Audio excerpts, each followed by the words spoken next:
ल हेर्नुहोस् त सोक्छु भ्रमणको फोटो र सराकसान चढाइको यो फोटो। म कोरिया आएको 2 महिना बितिसकेको छ र 2 महिना कतिखेर बित्यो भन्ने कुरो पनि थाहै नहुँदो रहेछ।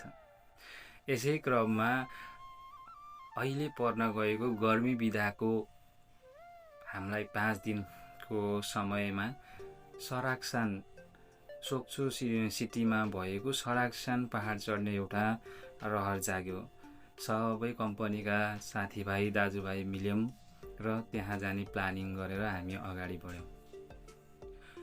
त्यहाँसम्मको यात्रा हाम्रो लगभग बसमा चाहिँ 3.5 घन्टा अनि बस स्टेसनसम्म जानको लागि रेलको 1 घन्टाको यात्रापछि हामी त्यस सिटीमा पुग्न सक्छौँ। नेपालका जस्तै ट्राफिक जाम यहाँ पनि धेरै हुँदो रहेछ, किनभने यहाँ पनि गाडीहरू एकदमै चापहरू बढी छन्। यसै गरी हामी बसबाट होलिसकेपछि हामी सोक्छु जाने क्रममा चाहिँ बिचमा हामीले रेल चढ्नुपर्ने हुनेछ र त्यही रेल स्टेसनमा हामी अहिले लागिरहेको छौँ। केही समयको पर्खाइपछि हामी रेल चढ्ने ढोकातिर गयौँ र हामीले रेलमा यात्रा गर्न सुरु गऱ्यौँ। रेलमा चढिसकेपछि हामीले रेलमा लगभग 1 घन्टाको यात्रा सफर गर्नेछौँ। रेलको दायाँ बायाँ भागतिरबाट बाहिरका मनमोहक दृश्यहरू पनि देखिरहेको थियो। एकदमै सुन्दर ठुला अग्ला अग्ला भवनहरू, विकास भएका सहर एकदमै राम्रो थिए। हुन त कोरियामा धेरै घुम्ने ठाउँहरू प्रशस्तै छन्। पर्यटकीय हिसाबले यो कोरिया एकदमै प्रसिद्ध ठाउँ पनि हो। कोरियामा रेलमा बस्दाखेरि हामीले हल्ला गर्न चाहिँ मिल्दैन। अब केही समयपछि हामी यस रेलबाट उत्रिन्छौँ। फेरि हामीले त्यस रेललाई छोडेर अब हामीले अर्को रेलको यात्रा गर्नुपर्ने रहेछ। केही बेर त्यहाँ कुरिसकेपछि फेरि अर्को रेलमा हामी अगाडि बढ्यौँ।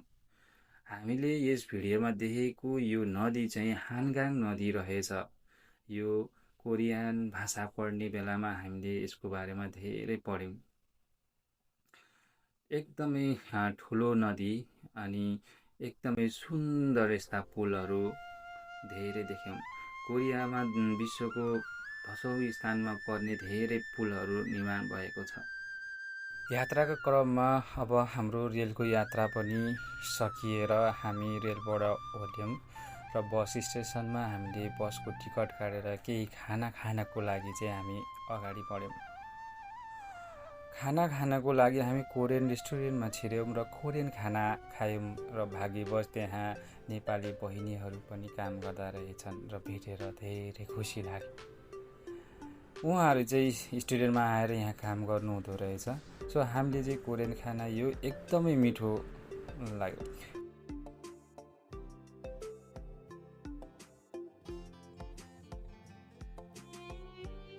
यी समयको पर्खाइपछि बस यहाँबाट छुट्न लाग्यौँ र हामी बसतर्फ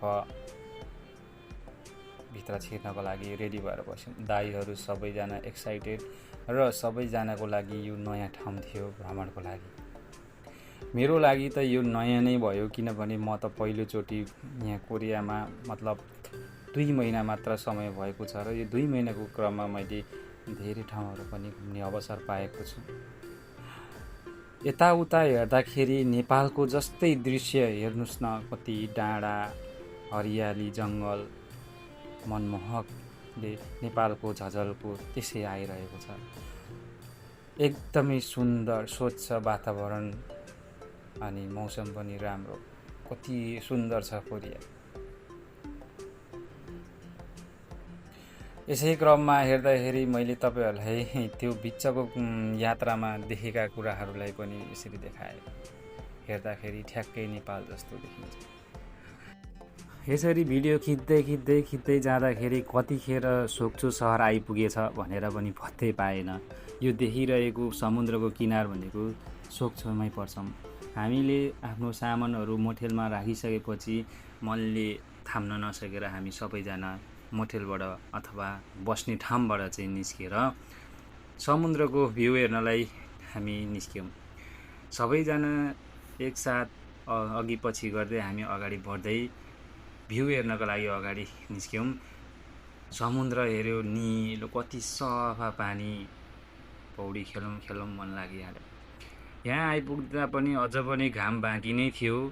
यहाँबाट हेर्दाखेरिको दृश्यहरू एकदम मनमोहक थिए।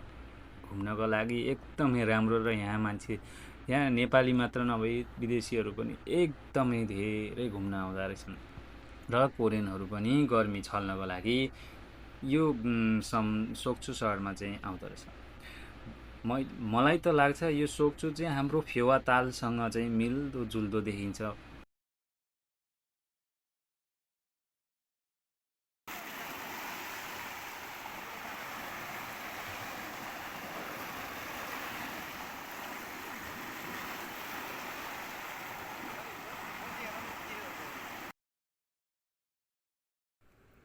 यसै क्रममा यहाँ कोरियनले जाल हानिरहेको दृश्य पनि देख्यौँ। कोरियामा कोरियनहरूले पनि नेपालमा जस्तै गरेर जाल खेल्दा रहेछन्। अनि हामी एकछिन त्यो जाल हानेको माछा कतिको मार्दा रहेछन् भनेर हेर्दै गर्छौँ र उहाँले चाहिँ माछा मार्दै हुनुहुन्थ्यो। प्राकृतिकको सुन्दरता पनि अति नै अद्भुत छ। काहीँ पानी नै पानीको सुन्दरता छ भने काहीँ डाँडा काँडाको सुन्दरता छ। यति सफा पानी र यहाँ आउने बित्तिकै हल्का यता आएपछि मनले थाम्न सकेन र हामी नुहाउने निर्णय गर्यौँ। अब नुहाउने निर्णय गर्दै गर्दाखेरि मैले पनि के हो त मोबाइल दाइलाई समात्न लगाएर म पनि अब नुहाउँछु भनेर अगाडि बढेँ। सबैजना आफूले मोबाइल निकालेर सुन्दर भिडियोहरू खिच्दै थिए र बालुवा बीच त्यस्तै राम्रो पानी, त्यस्तै सङ्लो, कति मनमोहक दृश्य थियो र मैले दाइलाई मोबाइल समात्न लगाएर म पनि अगाडि बढेँ।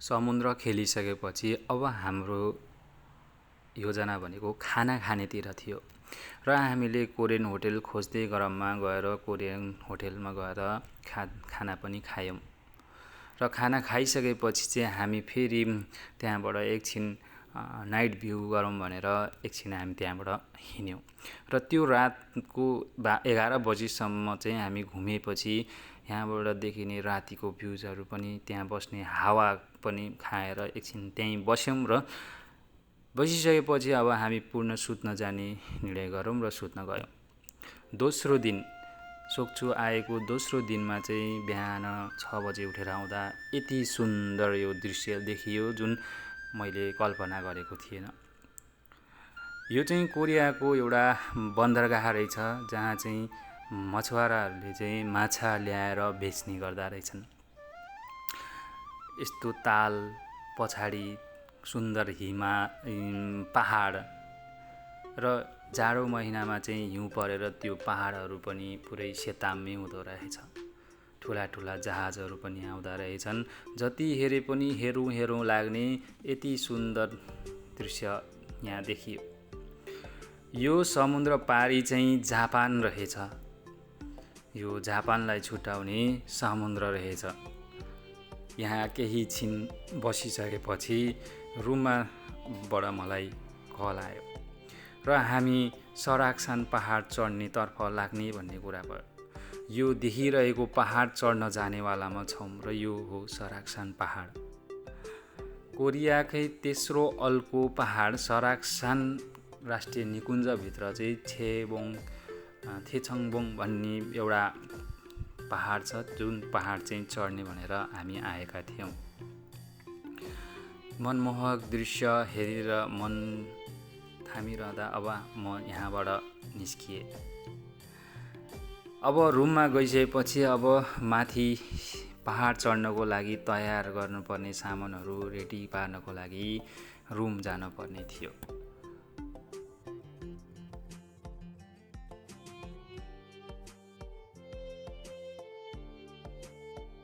रुमबाट चाहिँ हामी अब निस्कियौँ सराक्सान पहाड चढ्नको लागि र बाटोमा यस्तो सुन्दर ठाउँहरू पनि हेर्दै गयौँ। करिब रुमदेखिबाट आधी घन्टाको यात्रापछि हामी त्यस पहाड चढ्ने ठाउँ ओसेक भन्ने ठाउँमा पुग्यौँ। त्यो पहाड चढ्नको लागि 3वटा रुटमध्ये हामीले पहिलो रुट रोज्यौँ, जुन चाहिँ 4.5 किलोमिटरको रुट थियो। जुन 4.5 किलोमिटर चाहिँ ठाडै उकालो भएको कारण हामीलाई त्यस पहाड चढ्नको लागि 3 घन्टा समय लाग्ने अनुमान गरिएको थियो। हामीसँग अनुभवी पहाड चढ्ने दाइ हुनुहुन्छ र उहाँसँग पछ्याउँदै हामी पनि त्यो पहाड चढ्ने वालामा छौँ। र यो पहाडको म्याप हो र यो पहाड चढ्दाखेरि कहाँ बाटो देखाइन्छ भनेर देखाउने एउटा म्याप हो। यसै क्रममा हामी पहाडमा छिर्यौँ। केही समय हिँड्दै गर्दासम्म चाहिँ थियो र वरिपरि जङ्गल,